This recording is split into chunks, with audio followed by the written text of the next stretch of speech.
Israel ফিলিস্তিন সংকট সমাধানে প্রয়োজন রাজনৈতিক আলোচনা। নির্বাচনী হাওয়ায় সরগরম যুক্তরাষ্ট্রের রাজনীতি। অভিবাসী সংকট মোকাবেলায় ইউরোপের দেশগুলোর বৈঠক। রাজধানীর ঢাকা সেনানিবাসে এবার হামলা হলো মিলিটারি পুলিশের চেকপোস্টে। 5 উইকেটে জিম্বাবুয়ে অনূর্ধ্ব 19 দলের পরাজয়। আসসালামু আলাইকুম, ফাতেমা কাউসার আমন্ত্রণ জানাচ্ছি মেরিডিয়াম সংবাদে। এতক্ষণ প্রধান আয়োজনগুলো শুনছিলেন, এবারে জানিয়ে দেব বিস্তারিত। ইসরায়েল ফিলিস্তিন সংকট সমাধানে রাজনৈতিক আলোচনা প্রয়োজন বলে মন্তব্য করেছেন মার্কিন প্রেসিডেন্ট বারাক ওবামা। ফিলিস্তিনি নেতারা ইসরায়েলের অস্বস্তি মেনে না নেয়ার কারণে মধ্যপ্রাচ্য সংকট দূর করা সম্ভব হচ্ছে না বলে মন্তব্য করেছেন ইসরায়েলি প্রধানমন্ত্রী বেনিয়ামিন নেতানিয়াহু। ইরান ইস্যু নিয়ে মতভেদ সত্ত্বেও দ্বিপাক্ষিক আলোচনার মধ্য দিয়ে ওবামার সঙ্গে মতপার্থক্য দূর হয়েছে বলেও জানান তিনি। অন্যদিকে ইসরায়েল যুক্তরাষ্ট্রের নেতাদের এই দ্বিপাক্ষিক বৈঠক চলাকালীন ইসরায়েলকে সামরিক সহযোগিতা দেওয়ার বিরুদ্ধে ওয়াশিংটনে বিক্ষোভ করে শত শত মানুষ। ইরানের সঙ্গে যুক্তরাষ্ট্র সহ পশ্চিমা বিশ্বের পরমাণু চুক্তি স্বাক্ষরের পর প্রথমবারের মতো বৈঠকে বসলেন ইসরায়েলি প্রধানমন্ত্রী ও মার্কিন প্রেসিডেন্ট। ওবামা নেতানিয়াহু বৈঠক দ্বিপাক্ষিক সামরিক সহযোগিতার বিষয়ে আলোচনা হবে বেশ আগে থেকে এই বিষয়ে আভাস দিয়ে আসছিলেন নেতানিয়াহু। বৈঠকের পর সাংবাদিকদের তিনি বলেন, ইরান প্রসঙ্গে দ্বিমত পোষণ করলেও নিরাপত্তা বিষয়ে বরাবরই সমন্বয়ের সঙ্গে কাজ করে আসছে যুক্তরাষ্ট্র ও ইসরায়েল। ফিলিস্তিন ও ইরানের মতো রাষ্ট্রগুলোকে ইহুদিদের নিরাপত্তার জন্য হুমকি উল্লেখ করে তিনি বলেন, মধ্যপ্রাচ্য সংকটের মূলে রয়েছে ইহুদি রাষ্ট্রকে স্বীকৃতি দিতে না চাওয়ার নীতি। সৌদি আরবে চলতি বছরের গত 2 দশকের মধ্যে সবচেয়ে বেশি মানুষের প্রাণদণ্ড কার্যকর করা হয়েছে বলে জানিয়েছেন আন্তর্জাতিক মানবাধিকার সংস্থা অ্যামনেস্টি ইন্টারন্যাশনাল। এ পর্যন্ত দেশটিতে 71 বিদেশি সহ অন্তত 151 ব্যক্তির প্রাণদণ্ড কার্যকর করা হয়েছে বলে জানায় তারা। অ্যামনেস্টি আরও জানান, বিদেশি নাগরিক মূলত উন্নয়নশীল দেশ থেকে আগত অভিবাসী শ্রমিকরা সৌদি আরবে খারাপ পরিস্থিতির মুখে পড়ে। সাধারণভাবে তাদের আরবি ভাষা জ্ঞান না থাকায় বিচারের সময় পর্যাপ্ত সুযোগও তাদের দেওয়া হয় না বলে জানায় তারা। এবছর যাদের মৃত্যুদণ্ড কার্যকর হয়েছে তাদের মধ্যে আন্তর্জাতিক মানবাধিকার আইনের মাপকাঠিতে প্রাণদণ্ড দেওয়ার পর্যায়ে অপরাধ করেনি কেউ। গত বছর 90 ব্যক্তির প্রাণদণ্ড কার্যকর করে সৌদি আরব। এবছর এই সংখ্যা 68% বেড়েছে বলেও জানায় অ্যামনেস্টি। ভারতবর্ষ থেকে চুরি হওয়া 1200 কোটি টাকা মূল্যের কোহিনূর মুকুট ব্রিটিশ সরকারের কাছ থেকে ফিরিয়ে আনার আইনি লড়াই শুরু করতে যাচ্ছে বলিউড তারকা ও ব্যবসায়ীদের একটি দল। বিশ্বের সবচেয়ে বড় কোহিনূর মুকুটের নামে নামকরণ করা মাউন্টেন অব লাইট নামক দলটি ইতিমধ্যে লন্ডন হাইকোর্টে মামলা দায়েরের জন্য আইনজীবী নিয়োগ দিয়েছে। দলটির পক্ষ থেকে বলা হয়, ব্রিটিশ উপনিবেশিক শাসনামলে 105 ক্যারেট ওজনের কোহিনূরটি চুরি করে নিয়ে যায় ব্রিটিশ শাসকরা। 1937 সালে রাজা ষষ্ঠ জর্জের স্ত্রী রানী মাদার কোহিনূর মুকুটটি পরেন। এরপর 1953 সালে রানী এলিজাবেথকে তা পরতে দেখা যায়। শুরু হয়েছে 14তম দুবাই এয়ার শো। রোববার দুবাই ওয়ার্ল্ড সেন্টার এয়ারপোর্টে শুরু হওয়া এই প্রদর্শনী চলবে 5 দিন ধরে। প্রদর্শনীতে 60টিরও বেশি দেশের প্রায় 1100 দর্শক অংশ নেয়। সংযুক্ত আরব আমিরাতে 60টি জেট ফাইটার এতে অংশ নেয়। এছাড়া প্রদর্শনীতে 160টিরও বেশি যুদ্ধবিমান রাখা হবে, যার 1/3 মধ্যপ্রাচ্যে। নতুন গঠিত ইউএ স্পেসের একটি 3D প্রিন্ট প্যাভিলিয়ন ও থাকছে প্রদর্শনীতে।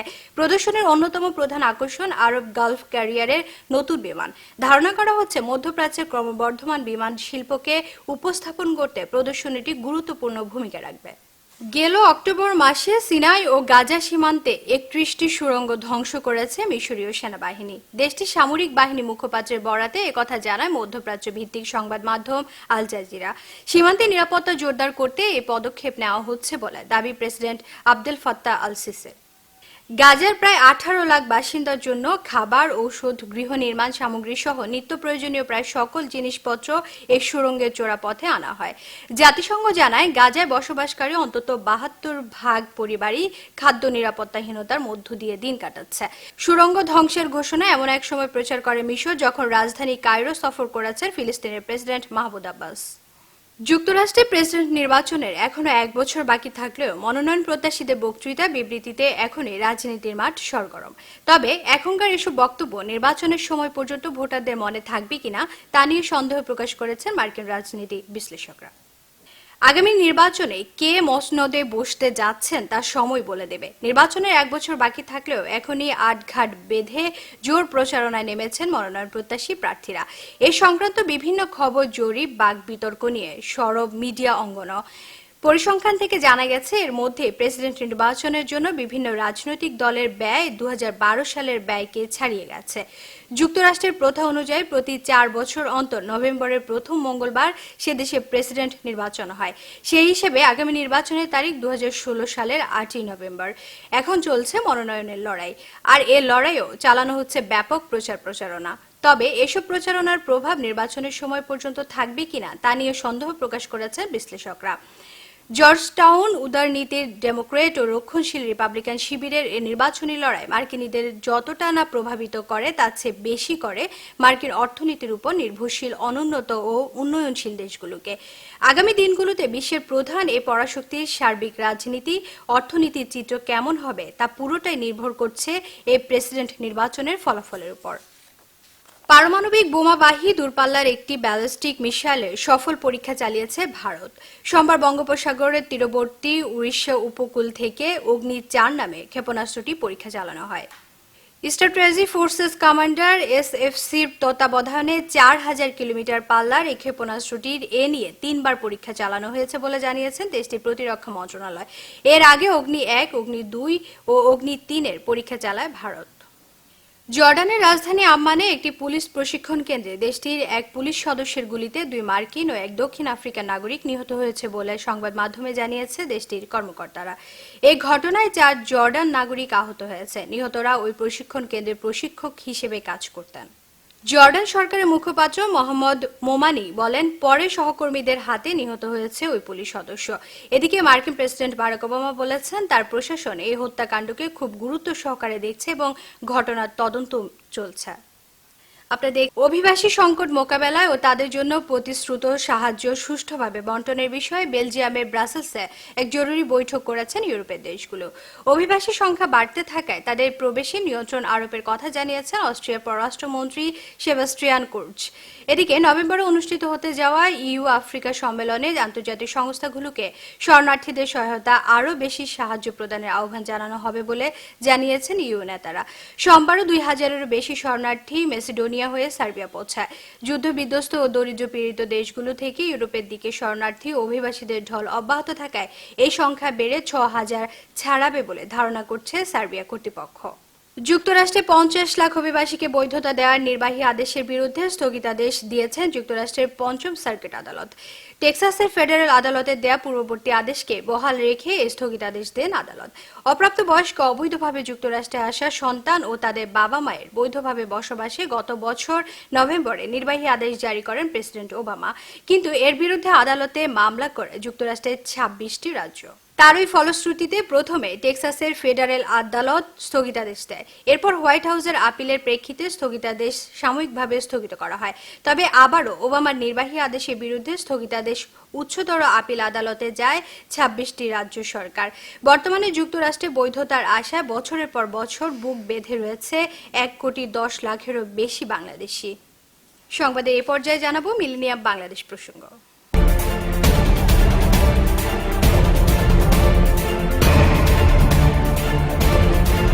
এবার হামলা হলো মিলিটারি পুলিশের চেকপোস্টে। দায়িত্ব পালন করার সময় এক দুর্বৃত্তের হাতে ধারালো ছুরির আঘাতে গুরুতর আহত হয়েছে মিলিটারি পুলিশের এক সদস্য ল্যান্স কর্পোরাল শামিদুল ইসলাম। তবে মিলিটারি পুলিশের 2 সদস্যের সাহসিকতায় পালাতে পারেনি হামলাকারী। প্রায় 1 কিলোমিটার ধাওয়া করে উত্তর কাফরুলের এক বাসা থেকে হামলাকারীকে আটক করে তারা। পরে ওই বাসায় কেয়ারটেকার ও 4 তলার এক যুবককেও আটক করা হয়। ঢাকা মহানগর পুলিশ কমিশনার বলেছেন, এই হামলা পরিকল্পিত। রাজধানীর কচুক্ষেত রজনীগন্ধা মার্কেটের পাশে ঢাকা সেনানিবাসে ঢোকার পথ। হামলার সময় ত্রিমুখী এই রাস্তার 3টি পয়েন্টে ভাগ হয়ে দায়িত্ব পালন করা মিলিটারি পুলিশের 4 সদস্যের একজন ক্যামেরার মুখোমুখি না হয়ে জানান ঘটনার আদ্যোপান্ত। তিনি জানান, সকাল 9:30টার দিকে উত্তর কাফরুল এলাকার দিক থেকে একটি রিকশা রং সাইডে ঢুকে গেলে সেটি থামান লেন্স কর্পোরাল শামিদুল ইসলাম। এ সময় আচমকা রিকশার পেছনে থেকে এক দুর্বৃত্ত এসে শামিদুলকে ধারালো ছুরি দিয়ে আঘাত করে। ঘটনার বর্ণনাকারী মিলিটারি পুলিশ শামিদুলকে বাঁচাতে এগিয়ে এলে তাকেও জখম করে হামলাকারী। তবে সে হামলা এড়িয়ে দুর্বৃত্তকে ধাওয়া করেন মিলিটারি পুলিশের 2 সদস্য। মিলিটারি পুলিশ ও আইন শৃঙ্খলা রক্ষাকারী বাহিনীর সদস্যরা গুলি করার হুমকি দিলে দুষ্কৃতিকারী আত্মসমর্পণ করে। হামলাকারীদের জিজ্ঞাসাবাদ করেছেন গোয়েন্দারা।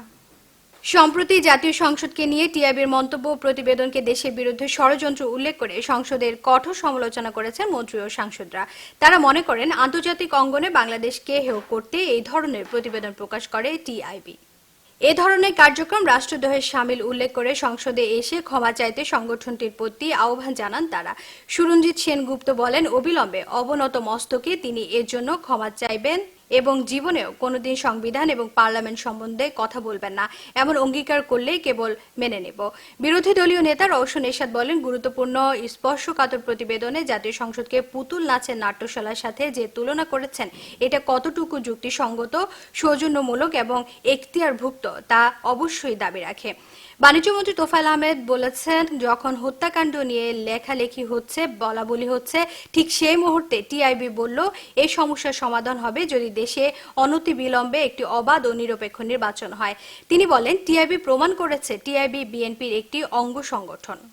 সাবেক অর্থমন্ত্রী শাহ এএমএস কিবরিয়ার স্ত্রী শিল্পী আসমা কিবরিয়ার জানাজা বাদ আসর গুলশানের আজাদ মসজিদে অনুষ্ঠিত হবে। বাদ মাগরিব রাজধানী বনানী কবরস্থানে তাকে দাফন করা হবে বলে জানিয়েছে স্বজনরা। সোমবার সকাল 9টার দিকে রাজধানী ইউনাইটেড হাসপাতালে হৃদরোগে আক্রান্ত হয়ে মারা যান আসমা কিবরিয়া। তার বয়স হয়েছিল 78 বছর। এর আগে গতকাল শারীরিক অবস্থার অবনতি হয় তাকে হাসপাতালে লাইফ সাপোর্টে রাখা হয়েছিল। তার মৃত্যুতে শোক প্রকাশ করেছেন প্রধানমন্ত্রী শেখ হাসিনা। এদিকে আসমা কিবরিয়ার মৃত্যুর খবর জানার পরপরই আত্মীয় স্বজন, সাংস্কৃতিক অঙ্গনে বিশিষ্টজন, রাজনীতিবিদ ও শুভাকাঙ্ক্ষীরা ইউনাইটেড হাসপাতালে ভিড় করেন। পরে হাসপাতাল থেকে আসমা কিবরিয়ার লাশ গুলশানের বাসায় নেওয়া হয়। সেখানে শোকাবহ পরিবেশের সৃষ্টি হয়।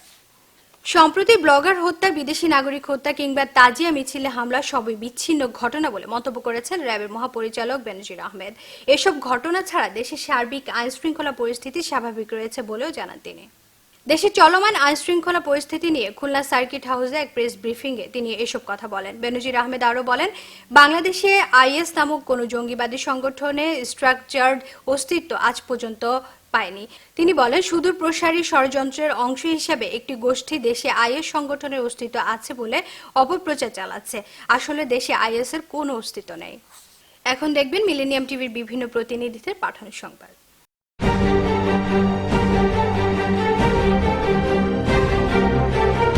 বাংলাদেশ ও আমেরিকার জনপ্রিয় television channel millennium TV US এর দ্বিতীয় বর্ষপূর্তি উৎসব 14 নভেম্বর শনিবার অনুষ্ঠিত হবে। এই উপলক্ষে নিউ ইয়র্কের জ্যাকসন হাইটসের PS 69 স্কুলে আয়োজন করা হয়েছে বর্ণাঢ্য অনুষ্ঠানমালার। জন্মদিনের এই উৎসব চলবে শনিবার বিকেল 3টা থেকে রাত 11টা পর্যন্ত। উৎসবের সংশ্লিষ্ট সকলকে অংশগ্রহণ করার জন্য বিশেষভাবে অনুরোধ জানানো হয়েছে। মিলেনিয়াম টিভি ইউএস এর নিউ ইয়র্ক অফিসে স্থানীয় সময় শনিবার বিকেলে আয়োজিত এক সংবাদ সম্মেলনে দ্বিতীয় বর্ষপূর্তির নানা কর্মসূচি তুলে ধরা হয়। যুক্তরাষ্ট্র নিউ ইয়র্ক থেকে সাকাত হোসেন জানান। সংবাদ সম্মেলনে মূল বক্তব্য উপস্থাপন করেন মিলেনিয়াম টিভি ইউএস এর প্রেসিডেন্ট ও ম্যানেজিং ডাইরেক্টর নূর মোহাম্মদ। মিলেনিয়াম টিভি ইউএস এর প্রধান সম্পাদক সাকাত হোসেন সেলিমের সঞ্চালনায় সংবাদ সম্মেলনে আরও বক্তব্য রাখেন মিলেনিয়াম টিভি ইউএস এর চেয়ারম্যান আয়েশা সিদ্দিকা নূর ও ডাইরেক্টর ডক্টর মঞ্জুর ইসলাম। সংবাদ সম্মেলনে অন্যান্যদের মধ্যে উপস্থিত ছিলেন মিলেনিয়াম টিভি ইউএস এর ডাইরেক্টর নিশাত নূর, সিনিয়র রিপোর্টার মঞ্জুরুল হক, কনসালটেন্ট এম মাহাব, অনুষ্ঠান উপস্থাপক মনিকা রায়, গাজী গিয়াসউদ্দিন জুয়েল, মোহাম্মদ আলী, নার্গিস সুলতানা, এম রহমান, ভিডিও সম্পাদক মাহবুব হোসেন প্রমুখ। সংবাদ সম্মেলনে মিলেনিয়াম টিভি ইউএস এর প্রেসিডেন্ট ও ম্যানেজিং ডাইরেক্টর নূর মোহাম্মদ জন্মদিনের উৎসব অনুষ্ঠানে সবাইকে অংশগ্রহণ করার জন্য আমন্ত্রণ জানান। আগামীতে আমাদের একটা অনুষ্ঠান করতে যাচ্ছি আমাদের চ্যানেলে প্রতিষ্ঠা বার্ষিকী উপলক্ষে 14 তারিখে PS 69-এ অনুষ্ঠান। সেটা জানার জন্য আপনাদের সবাইকে, আমাদের এমনিতে আমাদের কারোর সাথে পরিচিতি নাই, পরিচিতি পর্বর জন্য যে আপনারা সবাই আসবেন।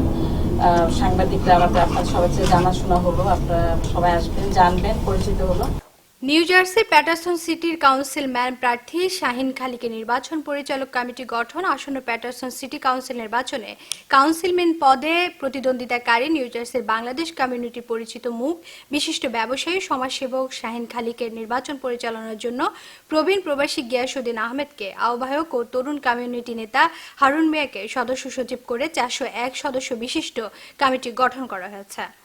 নিউ জার্সি থেকে আমাদের প্রতিনিধি বিশ্বজিৎ দে বাবলু জানিয়েছেন, এই উপলক্ষে গত রবিবার রাতে নিউ জার্সি প্যাটারসন সিটির 236 ইউনিয়ন অ্যাভিনিউয়ের একটি হলে আয়োজিত সভায় সভাপতিত্ব করেন ইসলামিক ফাউন্ডেশনের নিউ জার্সির সভাপতি আলহাজ রমজান আহমেদ। হারুন মিয়ার পরিচালনায় আয়োজিত ওই নির্বাচনী প্রস্তুতি সভায় নিউ জার্সি প্রবাসী বাংলাদেশিদের বিভিন্ন রাজনৈতিক, সামাজিক, সাংস্কৃতিক, ধর্মীয়, সাংবাদিক ও পেশাজীবী সংগঠনের নেতৃবৃন্দ বক্তব্য রাখেন। কানাডা বিএনপি জাতীয় বিপ্লব ও সংহতি দিবস একসাথে পালন করলো। রবিবার মন্ট্রিলের একটি রেস্টুরেন্টে বিপুল সংখ্যক নেতাকর্মীর উপস্থিতিতে পালিত হয়। জাতীয় বিপ্লব ও সংহতি দিবস উদযাপন কমিটির আহ্বায়ক এজাজ আক্তার তৌফিক এবং সদস্য সচিব মোহাম্মদ মুমিনুল হক ভুইয়া সমগ্র কানাডার বিএনপি নেতাদের উক্ত অনুষ্ঠানে অংশগ্রহণের বিষয়টি সমন্বয় করেন। আমাদের কানাডার প্রতিনিধি জানান, পবিত্র কোরআন তেলাওয়াতের মাধ্যমে শুরু হয় অনুষ্ঠান। এরপর বাংলাদেশের জাতীয় সঙ্গীত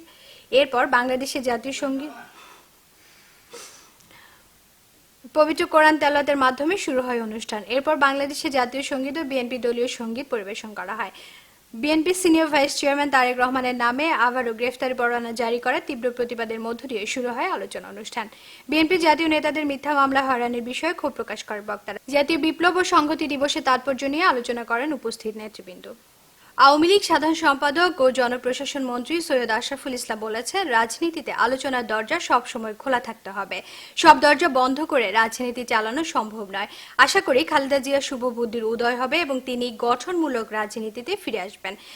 আমাদের গাজীপুর প্রতিনিধি জসিমউদ্দিন জানান, তিনি গাজীপুরে টঙ্গীতে স্থানীয় শফিউদ্দিন সরকার একাডেমি প্রাঙ্গণে প্রয়াত সংসদ সদস্য আহসানুল্লাহ মাস্টারের 65তম জন্মদিন উপলক্ষে টঙ্গী থানা আওয়ামী লীগ আয়োজিত সমাবেশ শেষে সাংবাদিকদের বিভিন্ন প্রশ্নের জবাবে এসব কথা বলেন। আশরাফ আরও বলেন, খালেদা জিয়া ভাঙচুর পরিহার করলে আলোচনার পরিবেশ সৃষ্টি হবে।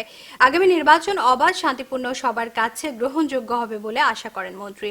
টঙ্গী থানা আওয়ামী লীগ সভাপতি ফজলুল হকের সভাপতিত্বে সমাবেশে বক্তব্য রাখেন স্থানীয় সংসদ সদস্য জাহিদ হাসান রাসেল, অ্যাডভোকেট আজবতুল্লাহ খান, জাহাঙ্গীর আলম। সমাবেশে জেলার বিভিন্ন এলাকার বিপুল সংখ্যক নেতাকর্মী ব্যানার, ফেস্টুন নিয়ে অংশগ্রহণ করে। দেশের প্রয়োজনে সেনাবাহিনী অত্যন্ত নিষ্ঠার সাথে দায়িত্ব পালন করায় সেনাবাহিনীর প্রতি জনগণের আস্থা ও বিশ্বাস বৃদ্ধি পেয়েছে বলে মন্তব্য করেছেন রাষ্ট্রপতি আব্দুল হামিদ। আমাদের চট্টগ্রাম জেলা প্রতিনিধি মেজবাউদ্দিন চৌধুরী জানান, সকালে চট্টগ্রামের হালিশহর সেনাবাহিনীর আর্টিলারি সেন্টার ও স্কুলে গোলন্দাজ কোরের 5ম পুনর্মিলনী অনুষ্ঠানে প্রধান অতিথির বক্তব্যে তিনি এসব কথা বলেন। সেনাবাহিনীকে আরও শক্তিশালী ও যুগোপযোগী করে তুলতে সরকার বিভিন্ন কার্যক্রম হাতে নিয়েছে উল্লেখ করে তিনি বলেন, সুশৃঙ্খল বাহিনীর উন্নয়নে প্রশিক্ষণের বিকল্প নেই। তাই সেনাবাহিনীর প্রতিটি সদস্যকে সর্বোচ্চ মানের পেশাদারিত্ব অর্জনের প্রশিক্ষণকে অগ্রাধিকার দিতে হবে। এর আগে রাষ্ট্রপতি আর্টিলারি কোরের দৃষ্টিনন্দন 5ম কোর পুনর্মিলনী কুচকাওয়াজ পরিদর্শন ও সালাম গ্রহণ করেন। এ সময় সংসদ সদস্য, সেনাবাহিনী ও বিমান বাহিনী প্রধান সহ আর্টিলারি রেজিমেন্টের ঊর্ধ্বতন কর্মকর্তারা উপস্থিত ছিলেন। এছাড়া বিকেল 3টায় নগরীর নন্দনকাননে 127 বছরের প্রাচীন চট্টগ্রাম বৌদ্ধ মন্দির পরিদর্শন করে একটি নাগেশ্বর গাছের চারা রোপণ করবেন রাষ্ট্রপতি আব্দুল হামিদ। জমকালো আয়োজনের মধ্য দিয়ে বাংলাদেশ রেল মন্ত্রণালয় বিষয়ক সংসদীয় স্থায়ী কমিটির সভাপতি সাংসদ এবিএম ফজলে করিম চৌধুরী 61তম জন্মদিন উদযাপন করেছে কাতার প্রবাসীরা। আমাদের কাতার প্রতিনিধি এম এ সালাম জানান, কাতার আওয়ামী লীগের সাধারণ সম্পাদক প্রকৌশলী নূর মোহাম্মদ নূরের সভাপতিত্বে ও রহিফ পারভেজের সঞ্চালনায় এতে অন্যান্যদের মধ্যে বক্তব্য রাখেন সাংবাদিক মুসা বক্তপুরী অন্যান্যরা। বিপুল করতালির মধ্য দিয়ে কেক কাটার পর সাংসদ ফজলে করিম চৌধুরী দীর্ঘায়ু কামনা করে দোয়া ও মোনাজাত পরিচালনা করেন কাজী আশরাফ ভান্ডারী। অবৈধ দখলদারদের কবলে এবং পৌরসভার বর্জ্য ফেলার মরা খালে পরিণত হয়েছে বরগুনার একমাত্র ভাড়ানি খাল। অন্যদিকে বঙ্গোপসাগর থেকে উঠে আসা পলিতে ভরাট হয়ে গিয়েছে তার নাব্যতা। বরগুনা জেলা প্রতিনিধি মোহাম্মদ আসাদুজ্জামান জানিয়েছেন, এতে ব্যাহত হচ্ছে বরগুনার সাথে দক্ষিণাঞ্চলের নৌ যোগাযোগ ব্যবস্থা। তাই ঊর্ধ্বতন কর্তৃপক্ষের কাছে আবেদন, খালের নাব্যতা ফিরিয়ে আনতে অবৈধ দখলদারের উচ্ছেদ করে কার্যকরী ব্যবস্থা গ্রহণ করুন। নোয়াখালী কোম্পানীগঞ্জ উপজেলার চাঞ্চল্যকর শামসুজ্জামান মিলন হত্যা মামলায় জেলা গোয়েন্দা পুলিশ কর্তৃক দাখিলকৃত চূড়ান্ত রিপোর্ট প্রত্যাখ্যান করে অধিকতর তদন্তের জন্য জেলা সিআইডিকে নির্দেশ দিয়েছেন নোয়াখালী বিচারিক আদালতের senior judicial magistrate Farhana Bhuiya. বৃহস্পতিবার তিনি এ আদেশ দেন। আমাদের নোয়াখালী জেলা প্রতিনিধি ইয়াকুব নবী ইমন জানান, 2011 সালে 27 জুলাই নোয়াখালী কোম্পানীগঞ্জ উপজেলার ডাকাত সন্দেহে কিশোর শামসুজ্জামান মিলনকে আটক করে স্থানীয় লোকজন পুলিশের গাড়িতে তুলে দেয়। সেখান থেকে কোম্পানীগঞ্জের তৎকালীন এসআই মোহাম্মদ আকরাম শেখের নেতৃত্বে একদল পুলিশ মিলনকে থানায় না নিয়ে ডাকাত সাজিয়ে টেকের বাজারে উত্তেজিত জনতার হাতে তুলে দেয়। এরপর লোকজন নিরপরাধে এই কিশোরকে পিটিয়ে হত্যা করে। এ ঘটনায় মিলনের মা কোহিনুর বেগম বাদী হয়ে একটি মামলা দায়ের করেন। সিটি কর্পোরেশনের 10,000 টাকা ধার্যকৃত কর প্রত্যাহার, পুলিশে মামলা বন্ধ করা, বন্দর এলাকার মুভার ট্রেইলার টার্মিনাল নির্মাণ সহ 5 দফা দাবিতে মানববন্ধন করেছে চট্টগ্রাম প্রাইম মুভার মালিক শ্রমিক ঐক্য পরিষদ। আমাদের চট্টগ্রাম জেলা প্রতিনিধি মেজবউদ্দিন চৌধুরী জানান, সকাল 11টায় চট্টগ্রাম নগরীর সল্টগোলা ক্রসিং এলাকায় অনুষ্ঠিত মানববন্ধনে তিনি বলেন, আমাদের চট্টগ্রাম জেলা প্রতিনিধি মেজবউদ্দিন চৌধুরী জানান, সকাল 11টায় চট্টগ্রাম নগরীর সল্টগোলা ক্রসিং এলাকায় অনুষ্ঠিত মানববন্ধনে বক্তারা বলেন, সিটি কর্পোরেশন অযৌক্তিকভাবে গাড়ি প্রতি 500 টাকা থেকে বৃদ্ধি করে 10,000 টাকা কর নির্ধারণ করেছে। এছাড়া যত্রতত্র পুলিশি মামলা সহ নির্বিচার ও শোষণের যাতাকলে জর্জরিত মুভার ট্রেইলার ব্যবসায়ীরা। এই সমস্যা থেকে উত্তরণের জন্য 5 দফা দাবি মানা না হলে বৃহত্তর কর্মসূচি দিতে বাধ্য হবে বলে জানান তারা। সংগঠনের আহ্বায়ক মোহাম্মদ আবুল হাশেমের সভাপতিত্বে মানববন্ধনে বক্তব্য রাখেন বাংলাদেশ কাভার্ড ভ্যান ট্রাক পণ্য পরিবহন মালিক অ্যাসোসিয়েশনের মহাসচিব আবু মোজাফফর, সংগঠনের সদস্য সচিব আবু বকর সিদ্দিক, বন্দর শ্রমিক নেতা আব্দুল আহাদ সহ অন্যান্য নেতৃবৃন্দ। মদিনা ফাহাদ ক্যাম্পে স্থানীয় স্টেডিয়ামে হেরাম এরিয়া সুপারভাইজার একাদশ ও ফাহাদ ক্যাম্প সুপারভাইজার একাদশের মধ্যে মনোমুগ্ধকর প্রীতি ফুটবল ম্যাচ অনুষ্ঠিত হয়েছে। সৌদি আরব মদিনা প্রতিনিধি জানান, উত্তেজনাপূর্ণ এই খেলায় হেরাম এরিয়া সুপারভাইজার একাদশকে 2-1 গোলে ফাহাদ ক্যাম্প সুপারভাইজার একাদশ পরাজিত করে বিজয়ী হয়। পরে পুরস্কার বিতরণী অনুষ্ঠানে সভাপতিত্ব করেন আল ফাহাদ কোম্পানির হেরাম এরিয়ার সরকারি ম্যানেজার জহিরুল হুদা আলমগীর। আহসানুল্লাহ শাহিনের পরিচালনায় প্রধান অতিথি হিসেবে উপস্থিত থেকে 2 দলের হাতে পুরস্কার তুলে দেন হবিগঞ্জ জেলা প্রবাসী কল্যাণ সমিতির সভাপতি আব্দুল মালিক। প্রীতি ফুটবল ম্যাচে বিপুল সংখ্যক বাংলাদেশি প্রবাসীরা উপস্থিত ছিলেন। লক্ষ্মীপুরের কমলনগরে লেগুনা চাপায় ফাহমি ডাক্তার রূপা নামে এক শিশুর মৃত্যু হয়েছে। এই ঘটনায় এলাকার উত্তেজনা বিরাজ করছে। লেগুনা চলাচল বন্ধ রয়েছে। সোমবার রামগতি লক্ষ্মীপুর সড়কের হাজিরহাট উপকূলে কলেজের সামনে লেগুনা চাপায় শিশু রূপা আহত হয়। লক্ষ্মীপুর প্রতিনিধি দেলোয়ার হোসেন মৃধা জানান, শিশু উদ্ধার করে হাসপাতালে নেওয়ার পথে তার মৃত্যু হয়। রূপা উপজেলার মাতাব্বরহাট এলাকার ফলকন গ্রামের বাসিন্দা সিএনজি অটোরিকশা চালক ফিরোজ আলমের মেয়ে। ঘটনাস্থলে পুলিশ স্থানীয়দের শান্ত করার চেষ্টা করছে। লেগুনা চলাচল বন্ধ রয়েছে, অন্য সব যানবাহন চলাচল স্বাভাবিক রয়েছে। হলুদ সাংবাদিক মুক্ত রূপগঞ্জ করতে রূপগঞ্জ প্রেস ক্লাবে 56 সদস্যের অঙ্গীকার নিয়ে বিশাল সাংবাদিক র্যালি ও আলোচনা সভা অনুষ্ঠিত হয়। নারায়ণগঞ্জ হতে সাহেল মাহমুদের দেয়া রিপোর্ট। আলোচনা সভায় বক্তব্য রাখেন রূপগঞ্জ প্রেস ক্লাবের সভাপতি ও জনপ্রিয় কলামিস্ট লায়ন মীর আব্দুল আলিম। বক্তব্য দেন প্রেস ক্লাবের উপদেষ্টা মোহাম্মদ আলম। এ সময় আরও বক্তব্য রাখেন সাধারণ সম্পাদক খলিল শিকদার, মকবুল হোসেন, এস.এম. সোহেল। উপস্থিত ছিলেন আশিকুর রহমান হান্নান, জাহাঙ্গীর আলম হানিফ, সাহেল মাহমুদ সহ সকল সাংবাদিকবৃন্দ। বৃহত্তর নোয়াখালী ও বৃহত্তর কুমিল্লা সহ 6টি জেলা নিয়ে নোয়াখালী বিভাগ বাস্তবায়নের দাবিতে নোয়াখালী কোম্পানিগঞ্জ উপজেলার মানববন্ধন অনুষ্ঠিত হয়েছে। রোববার সকাল 11টায় উপজেলা পরিষদের সামনে এই মানববন্ধন কর্মসূচি পালন করা হয়। কোম্পানিগঞ্জ প্রতিনিধি আবু বকর সিদ্দিক পাবেল জানান, কোম্পানিগঞ্জ উপজেলা পরিষদের চেয়ারম্যান মিজানুর রহমান বাদল ও বসুরহাট পৌরসভার মেয়র আব্দুল কাদের মির্জার নেতৃত্বে এই মানববন্ধন কর্মসূচি শুরু হয়। মানববন্ধন কর্মসূচিতে বক্তব্য রাখেন উপজেলা আওয়ামী লীগের সভাপতি মুক্তিযোদ্ধা খিজির হায়াত খান, উপজেলা পরিষদের ভাইস চেয়ারম্যান উপজেলা যুবলীগের সভাপতি আজমস পাশা চৌধুরী রুমেল, সিরাজপুর ইউনিয়নের চেয়ারম্যান নুরনবী চৌধুরী। এছাড়া মানববন্ধন কর্মসূচিতে বিভিন্ন স্কুল, কলেজ, মাদ্রাসা, শিক্ষক, শিক্ষার্থী, সাংবাদিক, সামাজিক সাংস্কৃতিক সংগঠনের নেতৃবৃন্দ, বিভিন্ন রাজনৈতিক দলের নেতাকর্মীরা অংশগ্রহণ করে। বক্তারা বৃহত্তর নোয়াখালী তথা বৃহত্তর কুমিল্লা সহ 6টি জেলা নিয়ে নোয়াখালী বিভাগ বাস্তবায়নের জোরালো দাবি জানান। সিলেটের শিশু সামিউল আলম রাজন হত্যা মামলার প্রধান আসামি কামরুল ইসলাম সহ 4 জনের ফাঁসির আদেশ দিয়েছেন আদালত। ফাঁসির দণ্ডাদেশপ্রাপ্ত বাকি 3 জন হচ্ছে জালালাবাদ থানার পীরপুর গ্রামের মৃত মতবুল্লাহ ছেলে সাদিক আহমেদ ময়না ওরফে বড় ময়না ওরফে ময়না চৌকিদার, শেখপাড়া গ্রামের সুলতান মিয়ার ছেলে তাজউদ্দিন আহমেদ ওরফে বাদল, সুনামগঞ্জের দিরাই উপজেলার ঘাগটিয়া গ্রামের অলিউর রহমান ওরফে অলিউল্লাহ ছেলে মোহাম্মদ জাকির হোসেন পাবেল ওরফে রাজু। তার মধ্যে পাবেল পলাতক রয়েছে। এদিকে ফাঁসির দণ্ডাদেশপ্রাপ্ত 10,000 টাকা জরিমানা করা হয়েছে। সিলেট থেকে আমাদের জেলা প্রতিনিধি আবু তাহের চৌধুরী জানান, এদিকে আলোচিত এই হত্যা মামলার পূর্ব জাঙ্গাইল গ্রামের মোহাম্মদ নিজামউদ্দিনের ছেলে ভিডিও চিত্র ধারণকারী নূর আহমদ ওরফে নূর মিয়াকে যাবজ্জীবন কারাদণ্ড দিয়েছে আদালত। একই সাথে তাকে 10,000 টাকা জরিমানা, অনাদায়ে 2 মাসের সশ্রম কারাদণ্ড দিয়েছে আদালত। এছাড়া প্রধান হোতা কামরুল ইসলামের মেজ ভাই মুহিদ আলম, বড় ভাই আলী হায়দার ওরফে আলী ও ছোট ভাই শামীম আলমকে 7 বছরের কারাদণ্ড দিয়েছে আদালত। একই সাথে তাদের 10,000 টাকা জরিমানা করা হয়েছে। অনাদায়ে আরও 2 মাসের সশ্রম কারাদণ্ড দিয়েছে আদালত। এদিকে রাজন হত্যা মামলায় দুলাল ও আয়াজ আলীকে 1 বছরের সশ্রম কারাদণ্ড দিয়েছে আদালত। একই সাথে তাদেরকে 1,000 টাকা জরিমানা করা হয়েছে। মালয়েশিয়া আওয়ামী লীগের উদ্যোগে জেল হত্যা দিবস পালিত হয়েছে। রবিবার রাজধানী কুয়ালালামপুরের আইজিসি হলরুমে মালয়েশিয়া আওয়ামী লীগের যুগ্ম সাধারণ সম্পাদক শাহিন সর্দারের পরিচালনায় ও মালয়েশিয়া আওয়ামী লীগ আহ্বায়ক রেজাউল করিম রেজার সভাপতিত্বে এতে প্রধান অতিথি হিসেবে উপস্থিত ছিলেন মালয়েশিয়া আওয়ামী লীগের প্রতিষ্ঠাতা সভাপতি ডক্টর মাহমুদ হাসান। মালয়েশিয়া থেকে আহমদুল কবির জানান, জেল হত্যা দিবসে বক্তব্য রাখেন যুগ্ম আহ্বায়ক ওহিদুর রহমান, রাশেদ বাদল, এম কামাল হোসেন চৌধুরী, মাহতাব খন্দকার, বাবু গৌতম রায়, মহানগর সাধারণ সম্পাদক আব্দুল বাতেন প্রমুখ। অনুষ্ঠানে বক্তারা জাতীয় 4 নেতার প্রতি গভীর শ্রদ্ধা জানিয়েছেন। সাভারে একটি বাড়িতে অভিযান চালিয়ে 17 রাউন্ড গুলি, 6টি ককটেল ও একটি বিদেশি পিস্তল সহ জামায়াত শিবিরের 5 নেতাকর্মীকে আটক করেছে পুলিশ। রাতে সাভার পৌর এলাকার নামাগেন্ডা মহল্লার মিন্টু উকিলের বাড়ি 7তলা থেকে তাদের আটক করে সাভার মডেল থানা পুলিশ।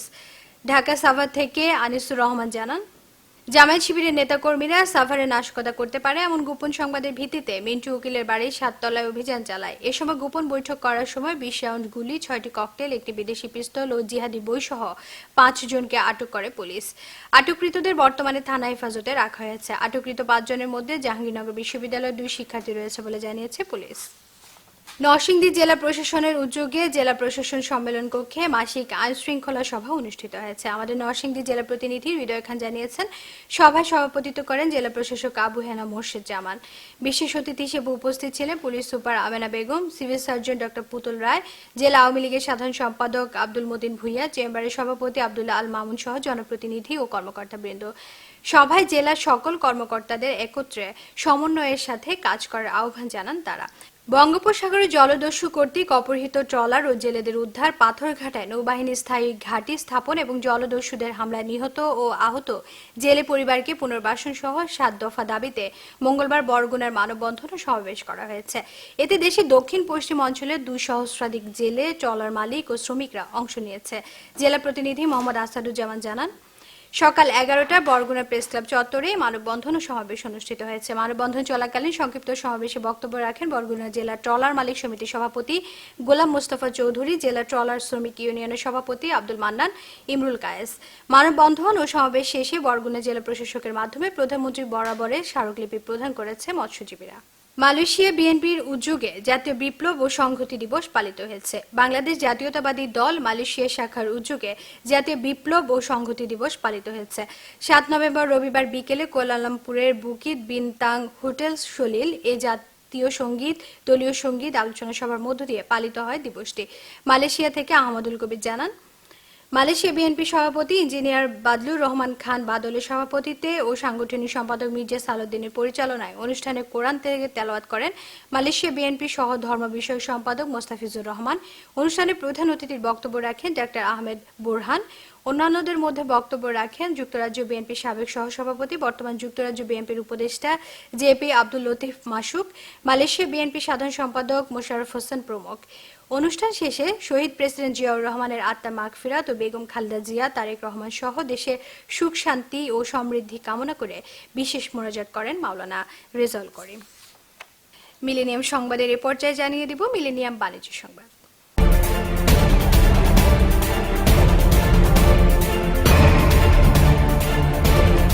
বিশ্বের 50টি স্বল্পোন্নত দেশের জন্য 2033 সাল পর্যন্ত ওষুধের মেধা শর্তে ছাড় দিয়েছে বিশ্ব বাণিজ্য সংস্থা ডব্লিউটিও।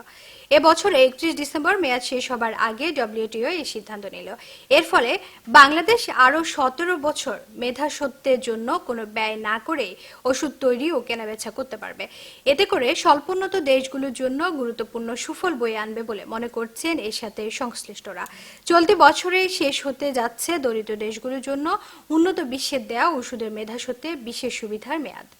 বিভিন্ন সময়ে বিভিন্ন সংস্থার পক্ষ থেকে এই সুবিধা বহাল রাখতে বিশ্ব বাণিজ্য সংস্থা WTO এর কাছে আবেদন জানানো হয়। এই পরিপ্রেক্ষিতে শুক্রবার জেনেভায় অনুষ্ঠিত মেধাস্বত্ব বিষয়ক পরিষদ ট্রিপস এর বৈঠকে স্বল্পোন্নত দেশগুলোর অবস্থার উন্নতি না হওয়া পর্যন্ত সর্বোচ্চ ছাড় দেওয়ার সিদ্ধান্ত নেয় WTO। এর জন্য 2033 সাল পর্যন্ত বেঁধে দেওয়া হয় সময়সীমা। এই ছাড়ের ফলে মেধাস্বত্বের জন্য বাংলাদেশের মতো দেশগুলোকে অর্থ ব্যয় করতে হবে না। বিশেষজ্ঞরা বলছেন, যদি বাংলাদেশ এর মধ্যে স্বল্পোন্নত দেশ থেকে উন্নত দেশের পর্যায়ে উন্নীত হয়, তাহলেও আগামী 9 বছর অর্থাৎ 2024 সাল পর্যন্ত এ সুবিধা বহাল থাকবে। আগামী 15 থেকে 18 ডিসেম্বর কেনিয়ার রাজধানী নাইরোবিতে অনুষ্ঠেয় মন্ত্রী পর্যায়ের সম্মেলনে এ বিষয়ক আনুষ্ঠানিক ঘোষণা দেওয়া হয়। ইউরোপের অর্থনীতিতে স্থিতিশীলতা ফেরাতে নানা প্রণোদনা পরিকল্পনা হাতে নিয়েও খুব একটা সফল হয়নি ইউরোপের কেন্দ্রীয় ব্যাংক। গবেষণা প্রতিষ্ঠান মার্কিটের তথ্য অনুযায়ী অক্টোবরে এই অঞ্চলের আর্থিক কার্যক্রম বেড়েছে 0.4%। এই অবস্থায় বৃহত্তর অর্থনীতি দেশগুলোর প্রবৃদ্ধির পূর্বাভাস কমাচ্ছে নীতি নির্ধারকরা। অর্থনীতির হাল ধরতে 19টি একক মুদ্রা ব্যবহারকারী অঞ্চল ইউরোজোনের বাজারে চলতি বছরের মার্চে $6,000 কোটি বন্ড ছাড়ে ইউরোপের কেন্দ্রীয় ব্যাংক ECB। এরপর থেকে এখন পর্যন্ত জার্মানি, ফ্রান্সের মতো এই অঞ্চলের বৃহত্তর দেশগুলোর অবস্থা কিছুটা ভালো হলেও বেহাল দশা অব্যাহত রয়েছে মন্দাগ্রস্ত দেশগুলোর। অক্টোবরে এই অঞ্চলের আর্থিক কার্যক্রম বেড়েছে মাত্র 0.4%। দ্রব্যমূল্য কম থাকলেও বাড়ছে না ভোক্তা খরচ, এ কারণে অস্থির উৎপাদন খাত। এ অবস্থায় মূল্যস্ফীতি 2% লক্ষ্য অর্জন কোনোভাবেই সম্ভব নয় বলে মনে করছেন বিশ্লেষক মাইক ইনগ্রাম। এ অবস্থায় চীন ও অন্যান্য উন্নয়নশীল অর্থনীতির ধীরগতি এবং চাহিদা কমার অজুহাতে জার্মানির প্রবৃদ্ধির পূর্বাভাস কমিয়েছে দেশটির অর্থমন্ত্রী সিগমার গ্রেভিয়াল। এছাড়া 2015 সালের জন্য 1.7 এবং 2016 সালের জন্য 1.8% লক্ষ্য নির্ধারণ করেছেন তিনি। পাশাপাশি স্থিতিশীল উন্নয়নের জন্য কিছু সমস্যা সমাধানের প্রয়োজন বলেও জানান তিনি। এই অবস্থায় আগামী বছর প্রবৃদ্ধির ধারায় ফিরতে ECB-কে ডিসেম্বরে মুদ্রানীতিতে পরিবর্তন আনতে হবে বলে মনে করছেন বিশ্লেষকরা। এক্ষেত্রে সবচেয়ে বেশি জরুরি সুদের হার কমিয়ে বন্ড বিক্রি কার্যক্রম বাড়িয়ে দেওয়া। আর্থিক খাতকে সাইবার আক্রমণ থেকে রক্ষা করতে চলতি মাস থেকে যৌথভাবে কাজ শুরু করবে যুক্তরাষ্ট্র এবং যুক্তরাজ্য। বেশ ব্যয়বহুল প্রক্রিয়া হলেও এ ধরনের ক্ষতি ঠেকাতে তৎপর দুদেশই। আপাতত পরীক্ষামূলকভাবে শুধুমাত্র নিউ ইয়র্ক ও লন্ডনের পুঁজিবাজারে কাজ শুরু করলেও পরবর্তীতে আর্থিক খাতের অন্যান্য প্রতিষ্ঠানগুলোকেও আনা হবে নজরদারিতে। উন্নত দেশগুলোতে সাইবার আক্রমণের মাধ্যমে বিভিন্ন আর্থিক খাতের ক্ষতির বিষয়টি নতুন কিছু নয়। এর ফলে সংশ্লিষ্ট প্রতিষ্ঠানগুলো যেমন কোটি কোটি ডলার লোকসানের শিকার হচ্ছে, তেমনি ব্যক্তিগত তথ্য ও অর্থ হারিয়ে বিপাকে পড়ছেন গ্রাহকরাও। তবে শুধু সাইবার আক্রমণই নয়, অনেক সময় বড় ধরনের যান্ত্রিক ত্রুটির কারণেও একই রকম ভোগান্তিতে পড়তে হয়। আর এ সমস্যা সমাধানে গত জানুয়ারিতে দুদেশের নীতি নির্ধারকরা একসঙ্গে কাজ করায় সম্মত হয়। আর এরই অংশ হিসাবে চলতি মাসেই নিউ ইয়র্ক ও লন্ডনের পুঁজিবাজারে পরীক্ষামূলকভাবে এই কার্যক্রম শুরু হবে। আটলান্টিক মহাসাগরের দুই তীরের ব্যবসা বাণিজ্য এখন সাইবার আক্রমণের ঝুঁকির মুখে রয়েছে। গত মাসেও ব্রিটিশ টেলিকম কোম্পানি টকটক হ্যাকিং এর শিকার হওয়ায় 40 লাখ গ্রাহক এবং মার্কিন কোম্পানি টি-মোবাইল এর 1,50,00,000 গ্রাহক ক্ষতির মুখে পড়েছে। হুমকির তালিকায় নাম রয়েছে ব্রিটেনের কেন্দ্রীয় ব্যাংকেরও। মূলত মার্কিন ট্রেজারি বিভাগ, ব্রিটেনের অর্থ মন্ত্রণালয়, ব্যাংক অব ইংল্যান্ড এবং দুদেশের গোয়েন্দা সংস্থাগুলো যৌথভাবে এক্ষেত্রে নীতি নির্ধারকের ভূমিকা পালন করবে। সংবাদে এ পর্যায়ে জানাবো মিলেনিয়াম খেলার সংবাদ।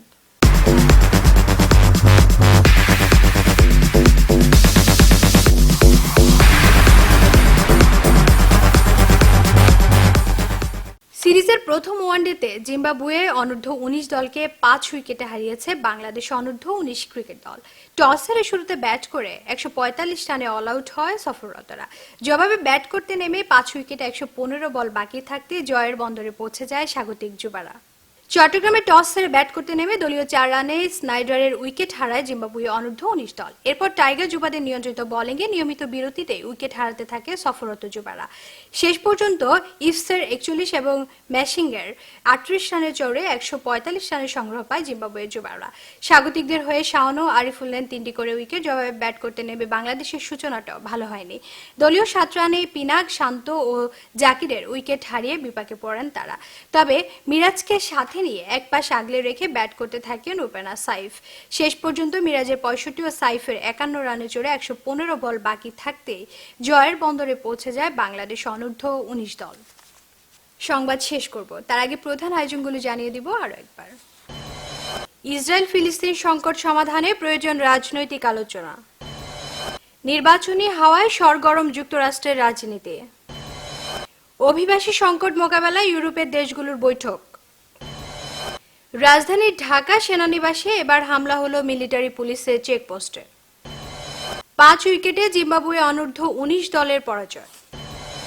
এই ছিল মিলেনিয়াম সংবাদে। এই সংবাদে ভিডিও সহ যে কোনো আপডেট পেতে লগ ইন করুন www.millenniumtv.net। এতক্ষণ আমাদের সাথে থাকার জন্য ধন্যবাদ। আল্লাহ হাফেজ।